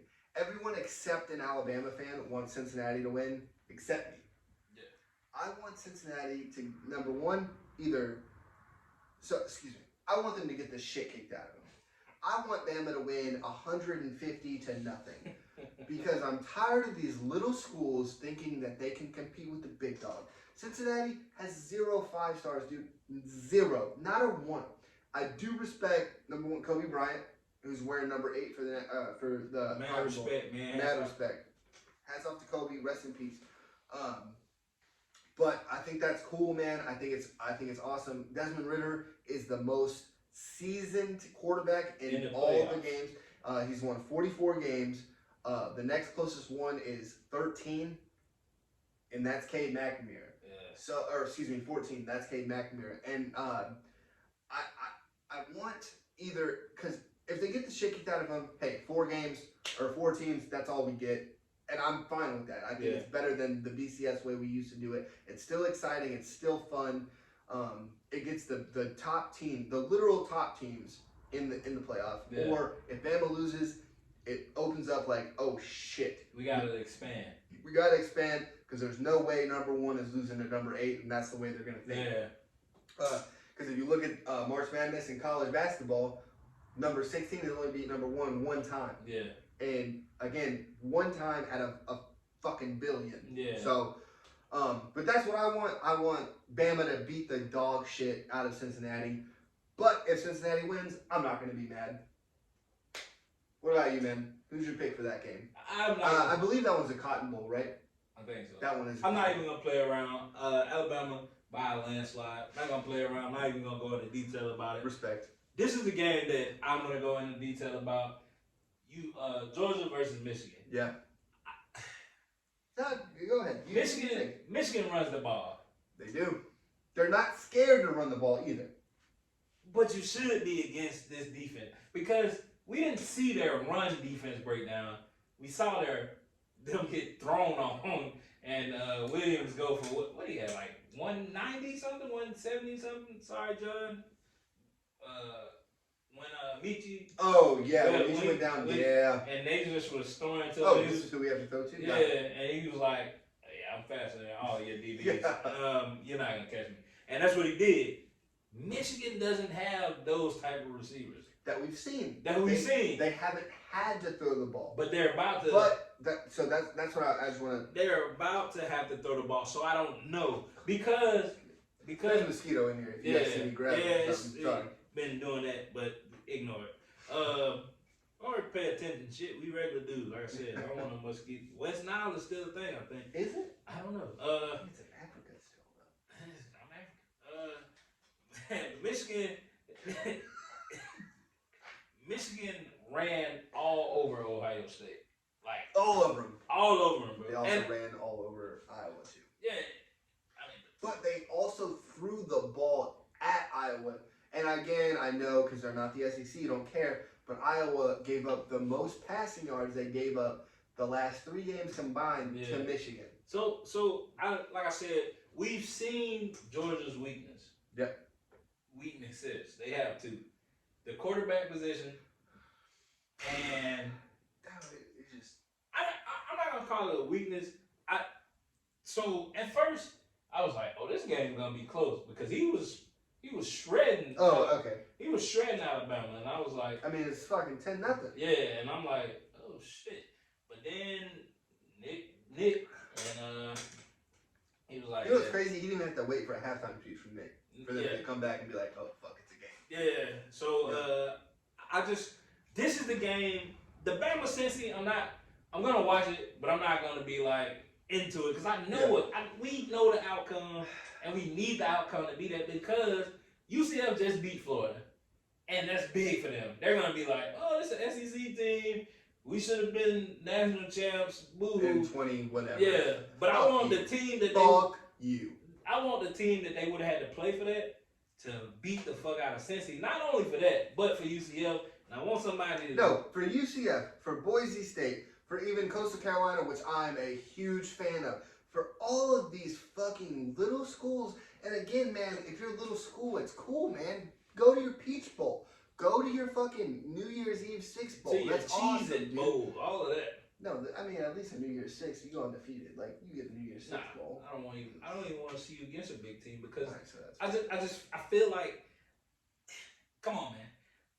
I don't want to feel like this forever because we got some stuff to talk about. Yeah. And I want to see them play bigger schools to see what's up. Yeah. But right now, yeah, you're not competing with the top 10 like that. But it's the same, man. Like you have. So we take the BCS. I'm not going to elaborate too hard on it. Yeah. You take the BCS. It's two schools. There's no way a Power 5 or a non-Power 5 is going to end. So you open it to 4. Cincinnati is the first non-Power 5, dude. Yeah. And the committee, the College Football Playoff Committee, is like, if you're in at number 4, do something. And if they keep it close, they have to expand. They gotta expand. I want to see an 18. We need to see an 18. Yes. And people want to see more football. But no, more football, and that's where I'm really conflicted as a fan. But I want to see more football with better teams. I mean, I don't want to see Cincy. I don't want to see Boise State. I don't want to see UCF. I want to see the 8 best teams. Ohio State, I'll redo this. I want to see Alabama, Michigan, Georgia, Ohio State, Notre Dame, Oklahoma State because they won the Big 12. Baylor because they won the Big 12. I want to see. No, say the 8th team too. Ole Miss. Yeah. Oh, I see what you mean. Ole Miss. I want them in there. I want to see that. Yeah. But I don't care about UCF. I'm sorry, dude. I don't. Like, I don't care about these small schools. Can we? So let's not. I get it because I don't need it. But what if we did see a Cinderella story? That would be dope as fuck. Because the Cinderella would we see that in college football? No, we wouldn't. No, that's what I'm saying. Because man. Basketball is different from the football. One time we would see it would be the only time. And TCU got fucked. The first year of the playoffs, They got fucked. They should have been the 4th seed. And they're even in a Power 5 conference. But because the Big 12 didn't have a Big 12 championship game, TCU was number 4. They won 55-3 and dropped the spot to Ohio State because of money. Don't sit there and tell me these small schools. And TCU went on in the Rose Bowl and they beat the shit out of, I'm sorry, John. They went on the Rose Bowl, beat the shit out of the team they played. And we're looking at it like, man, TCU could have won the national championship. And again, I don't think they could have, but I think they could have put up a fight, and they are a Power 5 team. But because it's TCU, it's not a money grab. It's not Oregon, it's not USC, it's not Ohio State, it's not Bama, it's not Georgia, it's not these big names that we're used to. I just want to see them get the shit kicked out of them so we could just be like, oh, okay, so the four big teams. End of story. And also, change it to instead of the playoff, the college football 4 best teams or some shit like that. I mean, that sounds shitty. If I had more time to market it, I would do it. But the picks are Bama, both of us, right? Yeah. I'm gonna take Michigan. So look, man, I feel dumb doing it because I know if Georgia wins, everything's gonna be like, Billy, you're such a fucking idiot. Like, maybe.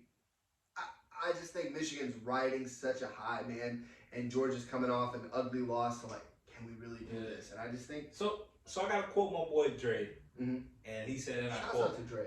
He said, and I quote, I don't want to see Michigan versus Alabama because Alabama will beat the shit out of them. Think so? Unquote. Hell yeah. Hell yeah, I do. What if I said Jim Harbaugh's a better NFL coach than Nick Saban? I mean, you probably have... I don't know. We watched that documentary, man. Yeah. And that dude. But if I'm Jim Harbaugh on the other sideline, let's just say hypotheticals, right?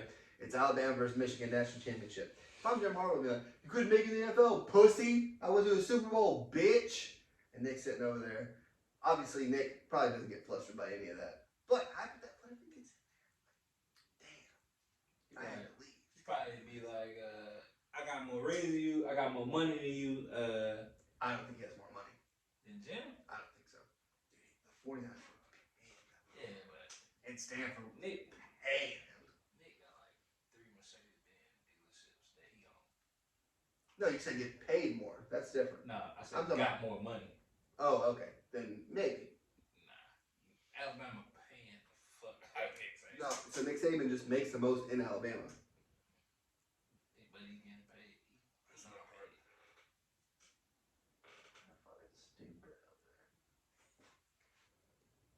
You don't think them boosters just like, hey, nigga, we win this? Hey, Nick, we win a fucking national champion. No, I don't think they're making a lot of money. Anybody with a fucking accent like this, usually. Archie Madden has that accent. No, he does not. Peyton kind of does. Yeah. You ever notice Eli doesn't? You ever notice Eli don't really have one? Yeah, because we smarter than wherever fucking Tennessee. Shit. Fuck. But while we were on college, you had some interesting stuff about particular colleges that we've been highlighting. And it warms my heart. But you came to me with this, so I'm gonna let you take the role on this. So, dude, I saw one of the coolest videos I've seen in a really long time. Yeah. And I honestly, what freaks me out about it is that I don't know how I saw it. I don't know why it came upon my YouTube feed, but I saw it and I thought it was one of the coolest things because I've never seen anything like it. I've never even realized HBCUs were a real thing until you and I got together and kind of did our thing. Obviously, I'm not stupid. I know sort of that college, but I'm saying like in reference to football, I never realized it was such a big thing. But I came across HBCU Game Day. Shouts out to HBCU Game Day. HBCUGameDay.com with Trolley Carr. This is the 2021 in review. So it's just the highlights of what's happened for HBCUs, historically black colleges and universities for this year, man.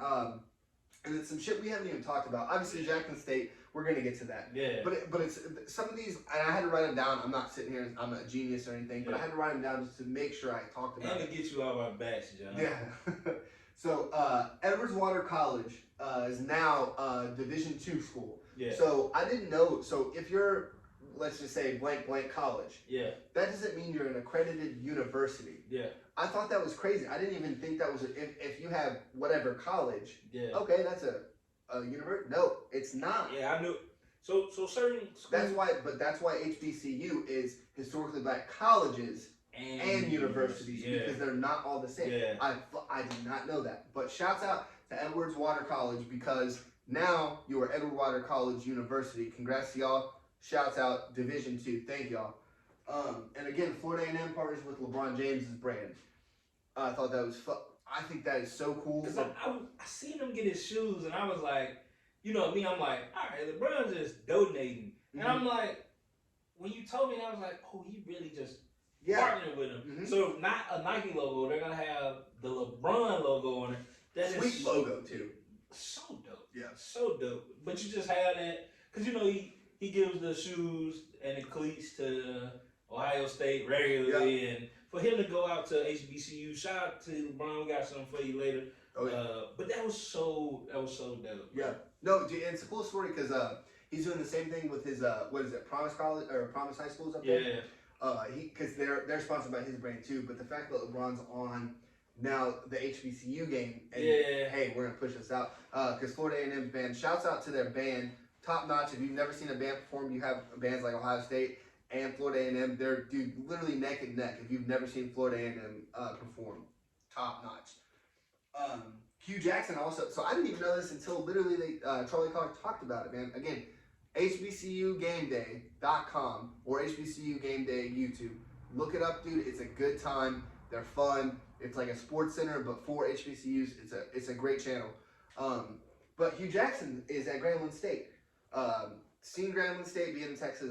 I've seen it. It's really cool. The Green Bay Packers logo, but it's black and yellow. It's sweet. Dope ass band. But you have they have a dope band too. Because I know Prairie View has a pretty good band too. Dope band. Grambling for years was like considered top.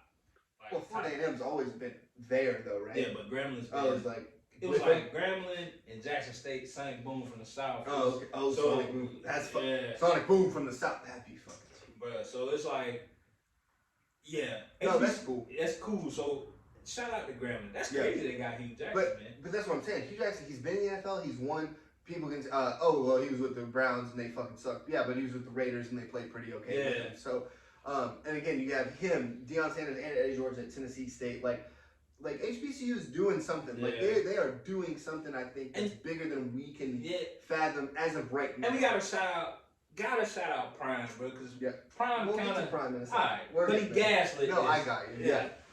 He definitely started what's going on. And then so Albany State. This is kind of a melancholy. Congrats to Albany State. they had a teammate who died, Adonis Butler. Man, rest in peace. Rest in peace to a good guy. All his teammates, man. It was cool watching some of the highlights from the game. They won 57-0 for the. Oh my God, I didn't write it down. But I was so involved in the story, like it didn't matter to me. Yeah. I just was worried about the kid's name. So he died in this freak bus accident, and his number was 57. Yeah. Adonis Butler. They ended up winning their championship game 57-0, and I think that was super nice to see. And then literally, man, on the sidelines. So again, I'm gonna shout it out one more time. HBCU game day. They have their own camera crews. They have their own people doing this shit. And the camera crews were able to get some sideline takes, a lot of interviews with the coaching staff, and they're just like, we're scoring 57. I don't give a fuck. They were up. They needed 19 points after the first half, and the coach was like, how are we going to score 19 points? And all the players, dude, they were all so excited. That AB, my dog, rest in peace, all this other stuff. Yeah. They're just talking this kid up. And I was so infatuated, dude. Literally sitting here watching on this TV, I was just like, oh my God, this is so cool, dude. Again, rest in peace to a great one, man. I'm sure you would have been a fucking top-notch dog out there. Definitely. And then North Carolina A&T tracks team. So I didn't know, again, because the HBCU is in its own. It's not Division 1, 2, 3. It's not. It's its own thing, which I think is fucking crazy. But their track team, the 4x400 men's, they won the national championship. Not a HBCU national championship. They won a national championship in that relay specifically over every school in the country. That is crazy. Nobody, why, like, I'm not saying I'm a track guy, but that's a big fucking deal, dude. That should be like stamped somewhere or something. Right. Also, they had three players. Not three players. What do you call it? People on the track team. Three racers? Yeah. Who played for the American in the Olympics for 2020. Yeah. But it was in 2021. We saw that. We were And then last but not least, obviously, you got Coach Prime getting Travis Hunter, the number one recruit. The number one recruit, fuck ESPN, 24/7 Sports, the number one recruit in the nation to go from Florida State to Jackson State University. I'm going to let you take it over now. It's crazy. Shout out to Prime. Because Prime, like I said, Prime put the SWAT, which is where Jackson State is at. They didn't have, and I'm sure it's here now, but they didn't have their players' names on the back of their jerseys. Mm-hmm. And he was like, what do you got these older people in the crowd looking for their son? Can't remember the number, but they know their last name. Yeah. And he was like, yo, get these names on these, like, and then he was just like, yo. That may seem small, but it's a big thing, bro, for your family to be able to point you out on TV. That's my baby. Like, bro, that is so dope. Because I used to have to tell Michael Moore my number every game. What number you is now?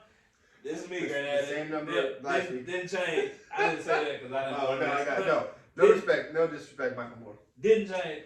Granddad, this is who I am. I walked up to him before the game started. Like, soon national anthem. You like chili dog and shit? Oh, no. I went up and found him, took my helmet off, waved, pointed at him. Oh, you didn't go, like, up to him? Nah, because we had a fence in between the stands. You know how people have tracks in between? Yeah, but you have the track and you have... So it was like a fence.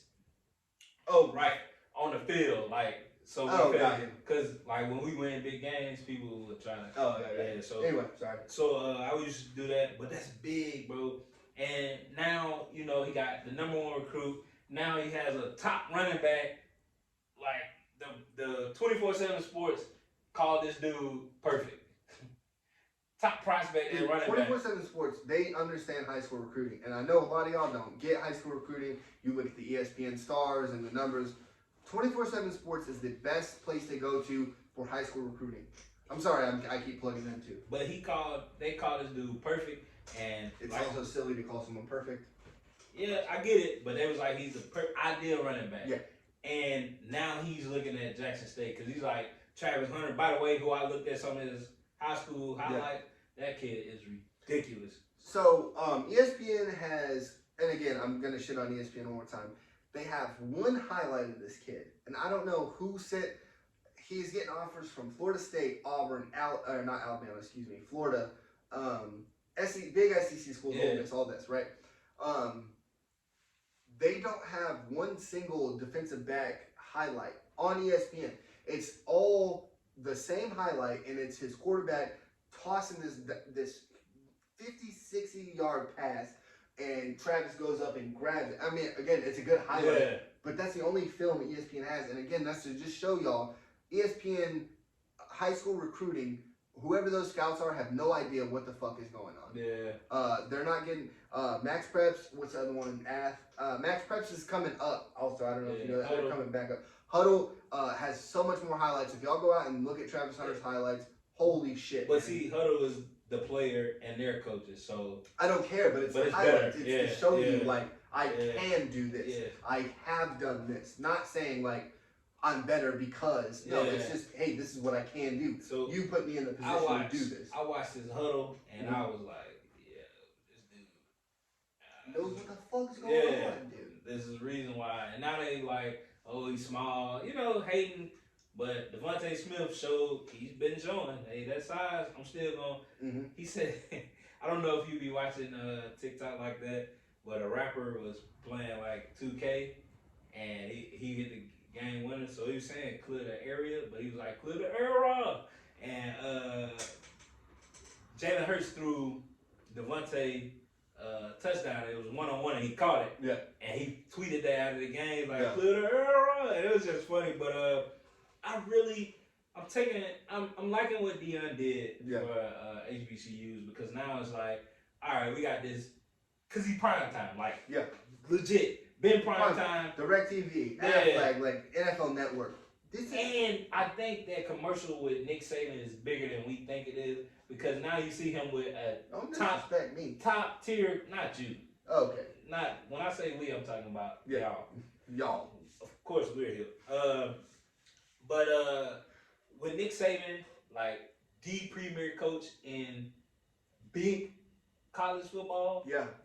And they got big college football. Yeah. That's Nick Saban. Bro, my mom knows who Nick Saban is. Exactly. Like, you know what I mean? Like, exactly. Michael Moe don't even watch college football. That's the coach from Alabama, man.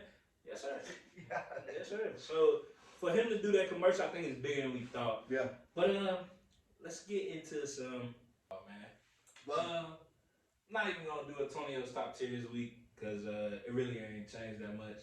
The same teams are getting better. It's 2 weeks without Billy's best and a week without Antonio's top tier. We'll be back next week. Hey. But I want to talk about something that Iman Shumpert said, that LeBron James ruined the game of basketball. This was 2 weeks ago, so we didn't talk about it in the last show. No. Okay. LeBron James ruined the game of basketball with going to Miami, making the first super team. Sure. So a lot of LeBron haters say this, and this dude's 37, man. At some point, you got to stop hating on him and realize his greatness. As of last night, he was the first player to go to achieve 1,000, 2,000, 3,000, all the way up to 36K. Yep. First to do it, youngest to do it. Yep. Like at each K, youngest player ever to do it. Shit, there's only been 3 players to get to 36,000. He's one of them. So at some point we gotta stop hating on him. But I just want to get into this super team thing real fast before we go to the super teams. I think the worst part about LeBron is that the hate he's gonna get for the time he's gonna play is gonna be when he retires, and then it's gonna be like, oh shit, what do we talk about? Exactly. You know what I mean? And it's all these old heads like still living back in the day. Yeah. Again, not taking anything away from MJ because I'm not silly. Yeah. You know, nothing away from Kobe. Again, rest in peace. But it's like we've seen this guy get to the NBA at 18. He's been doing, and again now, because it's like a week plus, he's been in the NBA for half his life. Yeah. That's crazy. That is fucking wild to think about, dude. Like, I haven't done anything for half my life. That's wild, bro. Man. Like 18, I'm in Cleveland. No college, I'm in Cleveland, and I'm not sorry in Cleveland. Nah. I'm rookie of the year in Cleveland. It's insane. But I just wanna. So I want to go to what I think was the first super team. What you think it is? I think, and by the way they did it, I'm gonna go to the Philadelphia 76ers in 1982. 82. They had Dr. J back then? Yeah. Dr. Dre. Dr. J. So they had Dr. J, Mm-hmm. Bobby Jones, Oh. Mo Cheeks, I don't know who any of those players are, but except Dr. J, obviously. and Moses Malone. They I know added Moses Malone. Oh, there we go. And they called themselves the 444 team. Oh, so Wendy's didn't do it first. Yeah, it was the 76ers. Oh. And they told people, yeah, we're going to sweep every team in the playoffs. Did they win the chip? They won the chip. Oh, fuck. And they didn't go 4-4-4. No, you can't. They won the chip. But they went 12-1. They lost one game. You know who they lost to? I don't. I didn't even bother because that's like, 4-4-4. I'm telling you, this is what's gonna happen because we added Moses Malone to the squad and we got that much better. Excuse me. And then they went out and did it. Yeah. And then you got the Celtics. Like they already had like Larry Bird, McHale, and then they went and added MVP in Dennis Johnson, and then they won too. They beat the Lakers. So and then they beat the Showtime Lakers. The Showtime Lakers. Oh, okay. Yeah, because the Celtics won a couple of them, and then it was Showtime, and it was like, oh, we got it. Yeah. See, and a lot of people don't like to say Mike then was a super team, but they did go out and get Dennis. Yeah. And got. And again, so we've had some discussions with a couple Bulls fans and some more older heads, just because you and I wanted some clarity on like maybe we are looking at it because we didn't get to necessarily watch exactly what's happening, right?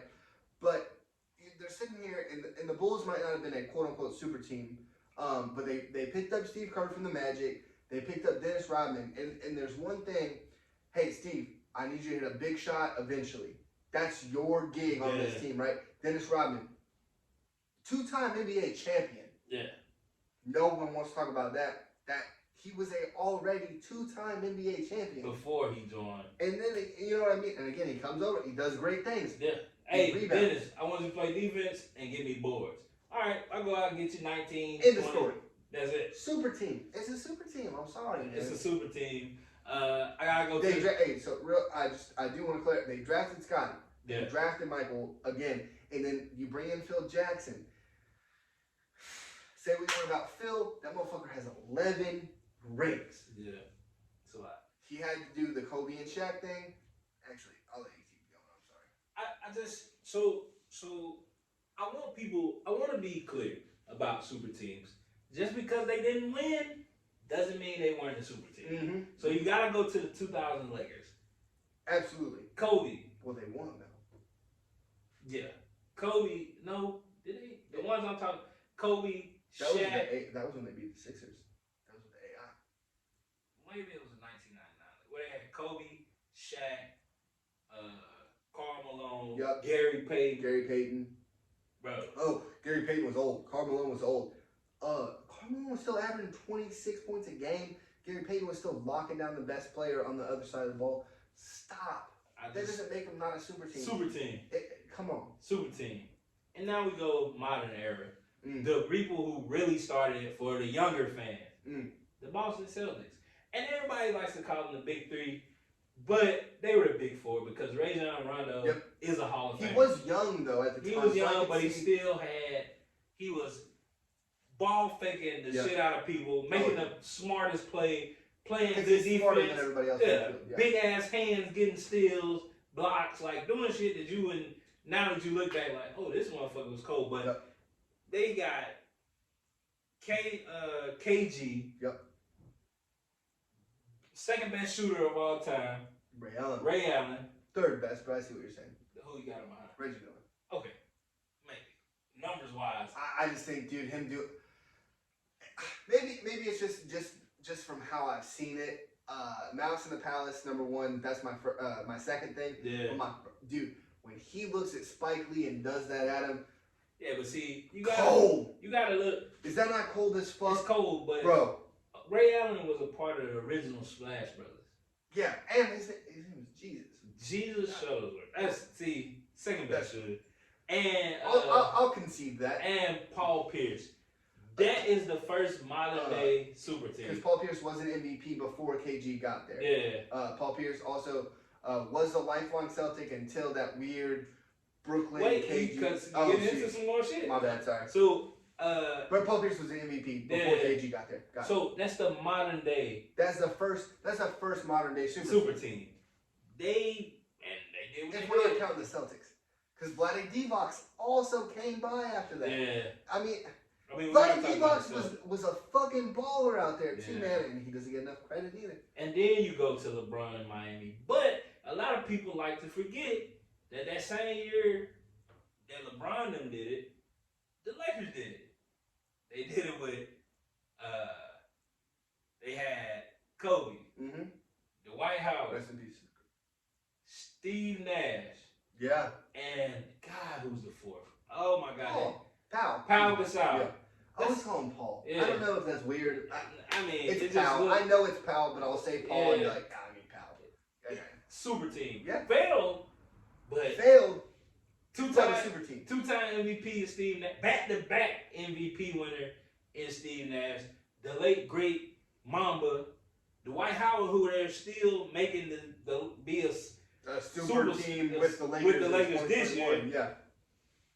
And Powell, who will be a Hall of Famer. So two-time NBA champion. Exactly. Come on, man. And then, it goes on from there. But for people to say that LeBron ruined the super team, nah. And then LeBron did it the right way. Every time he's left a team, it's not been through a trade. He's been a free agent. Yeah. And the teams are trash when he leaves, dude. That's I think that's my biggest thing. Is like, if it's such a super team, because even the Cavs were a super team with Kyrie, Kevin Love. LeBron gets out of there, they're fucking trash. They go back to a lottery pick. Bro, Kyrie was the #1 overall pick. Yeah. And you know what they did with Kyrie as the #1 overall pick? Had the #1 pick the next year. Yep. Stop, man. And I get Kyrie wanted out of Cleveland. LeBron got to the finals again without Kyrie, without a super team. And played against the next super team in that era, Golden State, who I would like to point out to people that they definitely built a super team because they were 73-9. Oh yeah, and lost to the GOAT. To LeBron. They was like, need more help. KD lost to them. KD was up 3-1, like they were up to 3-1, and him and Draymond in the parking lot. Yeah, I know you just beat him, man. Can't beat us. Come on and join us. And I just want to clarify too. So I'm not the biggest Steph Curry guy, that. But I respect so much of Steph being like, yeah, KD, absolutely. Let's get me some rings. I don't care if I'm not the MVP because he's never been the MVP of any of the finals they played. Just throwing it out there. But he's like, yeah, KD. Let's have, because Steph Curry probably has the most fun playing basketball of anybody probably ever. Yeah. See, probably ever. And he's probably, the Warriors might be the real legit super team that added on to, because they didn't get sorry when KD left. No, yeah, they stuck around. Yeah. And now look at them now. Still there, waiting for Clay to come back and still fucking. So the narrative against LeBron, it has to stop. This dude is. I think it's. Correct me if I'm wrong, but I think it is the old heads thinking, no, can't be better than Michael. There's no way. Yeah, and he's getting hate from even old basketball players. Kareem has had a lot to say about LeBron this year, but see, because he's gonna pass him the score, and that's what I think it is. It's it's come on, bro. Like it's supposed to be like, all right, let me pass the torch thing. Yeah. Come on, bro. Like records are meant to be broken. Yeah. Nobody will break like Tom Brady's ring record, I don't think. But not in the foreseeable future. And if LeBron passed Kareem, it's gonna be a while. That's it, because he's top 7 in steals, and I know I have to say 7 to like not have a top 5 or top 10, but it's just to show you. Because if I said top 10, it's like, oh, okay, but 7, dude, he's right there. Yeah. He has the most minutes played in the playoffs. Yeah. It's wild, man. That's crazy to think about. It's insane. I think he's like 8th in steals too. It's no shit. It's so crazy. I don't know that one. It's crazy, bro. Like his number. We will look up LeBron. Yeah. And we'll fucking. Bro, because it's still top 10, top 10, top 10, top 10, top 10, top 10. Like, bro, it's insane. So I just wanted to debunk that, man, because everybody act like yeah, him going to Miami was so crazy, but it wasn't, man. Like he got sick at times. And I think it was the Chris Bosh thing too, that people, because Chris Bosh in Toronto was like, yeah, but that's who KG was in Minnesota. That's what I'm saying. But what happened was in Miami, watching it, because obviously I love LeBron when he was in Cleveland, but when he went to Miami, I was just so confused because that was the first time I ever saw burning jerseys and all this shit. I'm like, why are we hating on this dude, right? And I had an Instagram post. You guys can go back and look at it. I'm jumping on a trampoline with the Miami Heat hat. Not 1, not 2, not 3, not 4. Anyway, but I think Chris Bosh, he changed his whole game to fit, and that shows a sign of great players, not a super team. That was a super team. I'm not saying it wasn't, but because then they also added Ray Allen. After he was like, oh, the Celtics ain't gonna beat this fucking team. Nope. I'm gonna go over here and fuck. But then they had Shane Battier. You had Udonis Haslem out there still. And see, that's another thing I want to break down for people that saying it's not a super team. A super team can have 2 superstars, but if they have excellent role players. Yeah, you got 5 Mike Miller. You have, Shane Battier, dude, in Memphis, because he was there with the Vancouver Grizzlies. Yeah. When Shane Battier was out there playing lights fucking out, dude.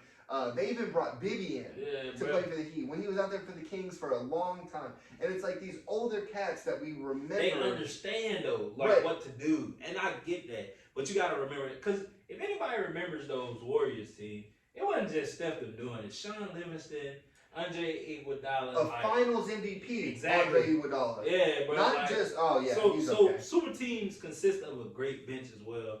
But like I said, man, Miami, LeBron going to Miami was not the first super team. And while we're on Miami, because we're getting close to the end, but we like to be smart sometimes on this show.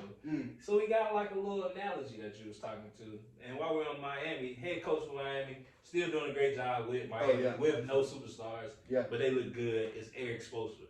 Yes. Now you were saying earlier that Eric Spoelstra reminded you of a certain NFL coach. So I love the intro. I appreciate you giving me some credit for my own thoughts or whatever, because you know how much this means to me, right? Yeah. But Eric Spoelstra is Matt LaFleur for Green Bay.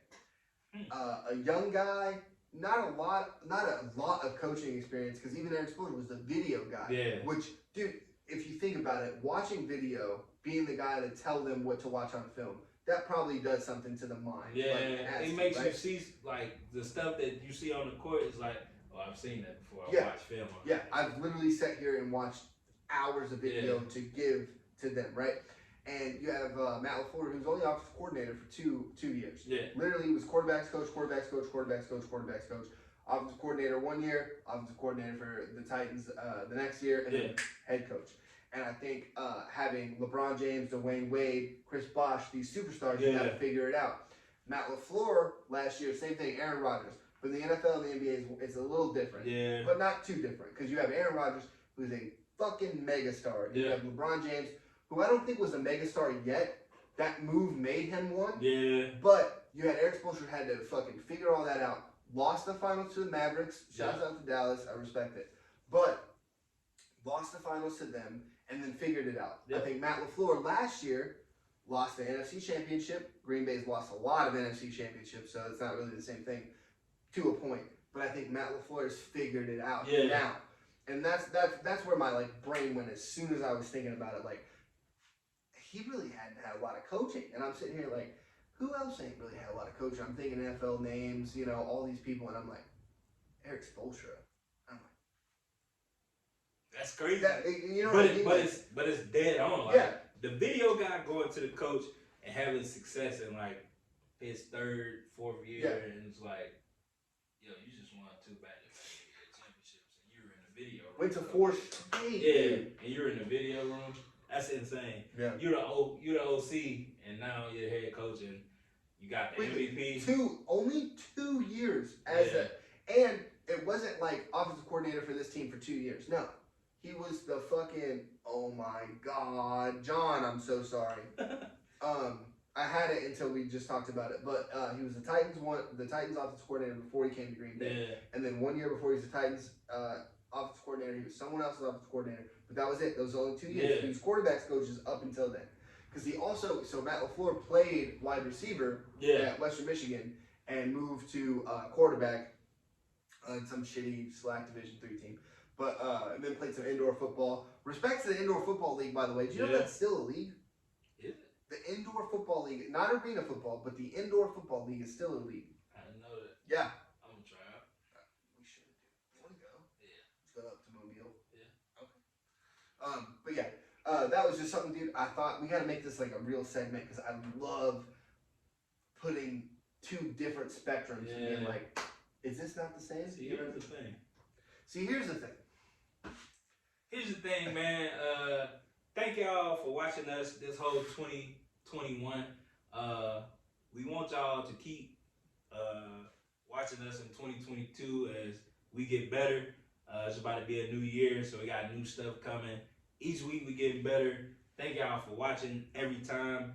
I've been Tonio. Happy New Year's to you, and I'm gonna let Billy take it from here. Again, I'm gonna just come off with what he's saying is Happy New Year to y'all, man. Honestly, dude, this is some of the most fun I've had doing all this. Every ounce of feedback, regardless of, hey, Billy, you fucking suck. Tonio's fucking taking up all your time. He's so much better than you. It's greatness. Nobody said that. I lied. But no, honestly, man, it's really been pretty awesome, man. I want to thank my family too, because they've been doing nothing but just supporting me, letting me do this. This is literally, hey, hang out with your friend and do the same shit that you do every single day. But this has really been awesome, man. I really appreciate everybody listening, everybody subscribing. Not saying we're the greatest thing since sliced bread, but we're gonna be. Yeah. And that's how the fuck we're gonna make it, man. Really appreciate you guys, man. Thank y'all.